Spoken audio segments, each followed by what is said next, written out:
سعودی عرب ریاض شہر میں ایک شخص، اس کا نام ابو احمد تھا، وہ اپنا واقعہ بیان کرتا ہے، کہتا ہے کہ میرا بیٹا جس کا نام احمد تھا اس کی عمر تقریباً 8 سال کی تھی۔ یہ بچہ میرا بیمار رہتا تھا، اس کے پیٹ میں درد، رات کو نہ خود سوتا تھا نہ ہمیں سونے دیتا تھا۔ اس کے علاج کے لیے ہم ایک ڈاکٹر سے دوسرے ڈاکٹر، کسی تیسرے ڈاکٹر، جس نے بتایا اس ڈاکٹر کے پاس، جس کے پاس جاتے وہ اس کو دوائیاں دیتا، علاج دیتا، لیکن فائدہ کچھ نہیں تھا۔ ایک دن ایسا ہوا کہ میں کسی دوست کے یہاں گیا ہوا تھا، مجلس کے اندر ہم لوگ بیٹھے ہوئے تھے۔ گپ شپ کے دوران میرے جو ساتھ والا آدمی تھا، میں نے اس کو ذکر کیا، میں نے کہا میرا بیٹا ہے، بڑا میں پریشان ہوں، بیمار ہے، کیا کروں؟ اس نے کہا میں تمہیں مشورہ دیتا ہوں۔ شرق الریاض میں ایک گورنمنٹ ہاسپٹل ہے، اس کے اندر ایک ڈاکٹر ہے، اس کا نام ہے ڈاکٹر محمد عادل۔ تم ایسا کرو، اس کے پاس چلے جاؤ، بڑا سمجھدار، بڑا ذہین، بڑا فتین، بڑا ہی سمجھدار ڈاکٹر ہے، ایمرجنسی کے اندر ہوتا ہے۔ تم ایسا کرو، اس کے پاس جاؤ اور اس سے اپنی مشورہ بھی لو اور اپنے بچے کو دے جاؤ۔ میں نے اسی وقت نیت کر لی کہ میں اپنے بیٹے کو لے کے جاؤں گا۔ کہتا جی میں اگلے دن یا ایک دن چھوڑ کے میں اس کے پاس چلا گیا۔ میں نے دیکھا کہ ڈاکٹر جو ہے وہ عام روٹین سے ہٹ کے باہر کوریڈور کے اندر بیٹھا ہوا تھا، ٹیبل کے اوپر بیٹھا۔ میں نے نام پوچھا، انہوں نے کہا وہ ڈاکٹر بیٹھا ہوا ہے۔ کہتا ہے کہ میں اس کے پاس چلا گیا۔ میں نے کہا السلام علیکم، اس نے کہا وعلیکم السلام۔ میں نے کہا دکتور کے محمد کیف حالک؟ اس نے جواب دیا الحمدللہ۔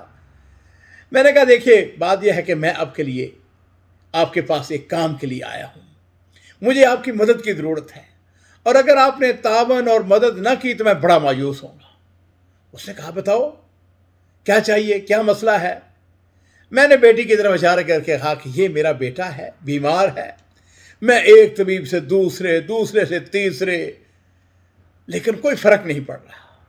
بچہ مسلسل بیمار ہے، رات کو سوتا نہیں ہے، نہ ہمیں سونے دیتا ہے۔ ڈاکٹر نے کہا ایسا کرو کہ اس کو میرے کمرے میں داخل کرو۔ نرس آئی، اس کو لے گئی، اس کو جا کے اسٹریچر پہ ڈال دیا۔ 20 منٹ تک وہ اس کو چیک کرتا رہا، اس کا معائنہ کرتا رہا۔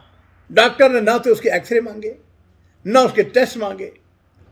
مجھے کہنے لگا ابو احمد تمہارے بیٹے کی آنتوں کا مسئلہ ہے، میرے پاس ایک علاج ہے جو میں اس کو دوں گا، 3 مہینے تک میں علاج لے کے دیتا ہوں، ہمارے ہاسپٹل میں علاج نہیں ملے گا، وہ تمہیں باہر سے خریدنا ہوگا، اور سنو 3 مہینے کے بعد میں تمہیں ٹیلی فون کروں گا۔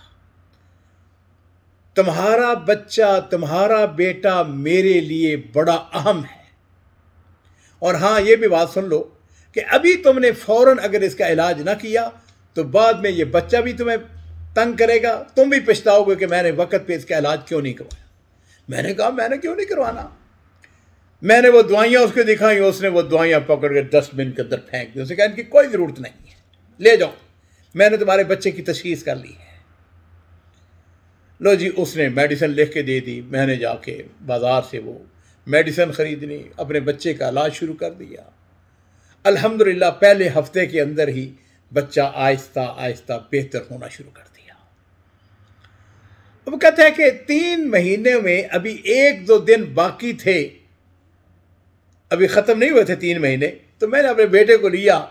میرا بیٹا بڑی حد تک الحمدللہ ٹھیک ہو چکا تھا، لیکن بہرحال ڈاکٹر نے مجھے کہا تھا کہ 3 مہینے کے بعد تم نے اسے دکھانا ہے۔ میں ڈاکٹر کے پاس چلا گیا، ڈاکٹر نے مجھے اپنے نوٹس دکھائے۔ اس نے کہا دیکھو یہ میں نے لکھا ہوا ہے تمہارا ٹیلی فون نمبر، اور میں نے لکھا ہوا کہ فلاں ڈیٹ کو میں نے تم سے رابطہ کرنا ہے، اگر تم نہ آتے تو میں تمہیں فون کرتا۔ اس نے میرے بیٹے کو پھر چیک کیا، اور اس نے ایک جملہ بار بار رپیٹ کیا، اور وہ یہ تھا کہ تمہارا بیٹا میرے لیے بڑا اہم ہے۔ کہتا ہے اسی دوران میں بیٹھا ہوا تھا، ایک عورت آ گئی، اس کے گود میں بچہ تھا، وہ رو رہی تھی۔ ڈاکٹر نے آگے بڑھ کے بچہ ماں کی گود سے اپنی گود میں لے لیا، اس کو اندر لے گیا، جا کے اس کا علاج شروع کروا دیا۔ کہتا ہے میں بڑا حیران کہ یہ ڈاکٹر کیا ہے۔ اس نے تھوڑی دیر کے بعد نکل کے ماں کو تسلی دی۔ اس نے کہا ماں پریشان ہونے کی ضرورت نہیں ہے، کہنے لگا تمہارا بچہ بالکل ٹھیک ہے الحمدللہ۔ کہتے ہیں اللہ کا شکر ہے میرا بچہ چونکہ بڑی حد تک ٹھیک ہو چکا تھا، اس نے دوبارہ علاج اس کو دیا، 1 مہینے کا علاج تھا، اس نے کہا میں 1 مہینے کے بعد پھر تمہیں فون کروں گا۔ میرے عزیزو، یہ جو ابو احمد ہے یہ کہتا ہے کہ میں نے اس ڈاکٹر کو چونکہ عام ڈاکٹروں سے مختلف پایا۔ عام طور پر یہ ہوتا ہے کہ مریض ڈاکٹر کے پیچھے پیچھے ہوتے ہیں، وہ اس کی منتیں سماجتیں کرتے ہیں، لیکن یہ عجیب ڈاکٹر ہے کہ جو کہ ڈاکٹر ہونے کے ساتھ ساتھ خود مریضوں کے پیچھے پیچھے جاتا ہے اور ان کو بار بار یہ تسلیاں بھی دیتا ہے، اور ان کو کہتا ہے کہ تمہارا بچہ میرے لیے بڑا اہم ہے۔ کہتا ہے اللہ کا شکر ہے میرا بچہ ٹھیک ہو گیا۔ تو میں نے کہا کہ نہیں، اس کے ساتھ ملاقات کرنی چاہیے، خصوصی ملاقات کرنی چاہیے۔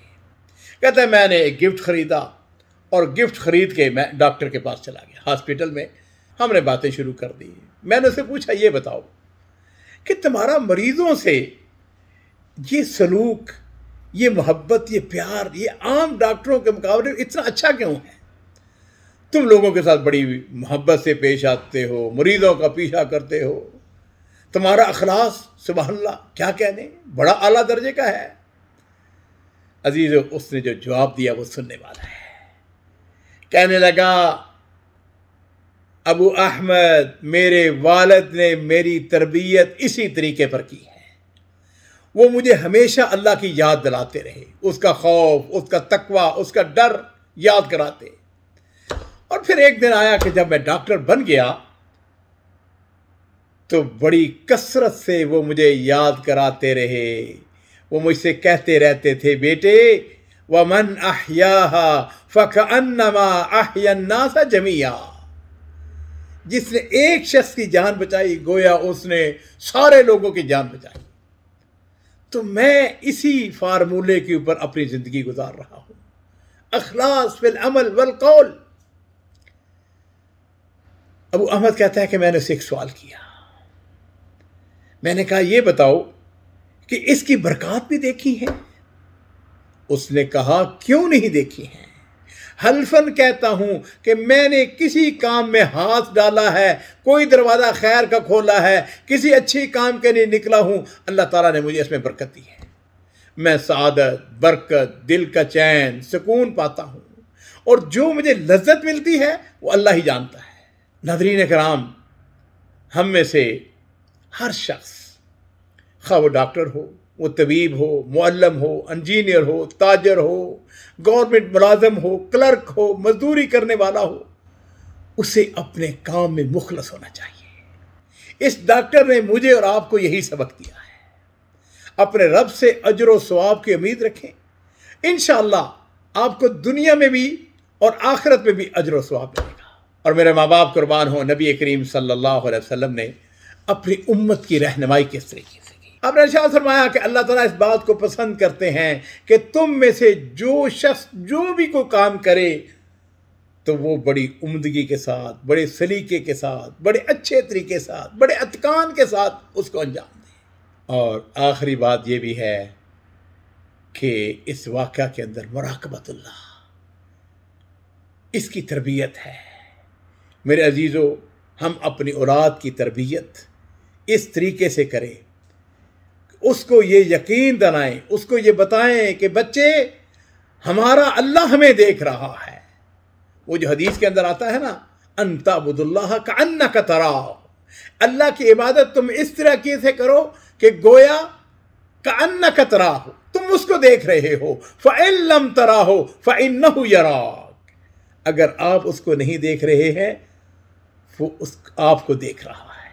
ناظرین کرام، یہ جو واقعات میں آپ کو بیان کرتا ہوں اس میں میری کوشش اور خواہش ہوتی ہے کہ اس کے اندر کوئی نہ کوئی آیت، کوئی نہ کوئی حدیث یا کوئی ایسا واقعہ پیش کیا جائے جس کے اندر ہماری تربیت ہو، ہماری اصلاح ہو اور ہمارے اخلاق، ہمارے کردار، اس کے اندر بہتری آئے۔ آپ کو یہ واقعات یا یہ واقعہ کس طرح لگا ہے، اس کے بارے میں اپنے کمنٹس اس سے ضرور ہم کو آگاہ کیجیے گا۔ بہت بہت شکریہ۔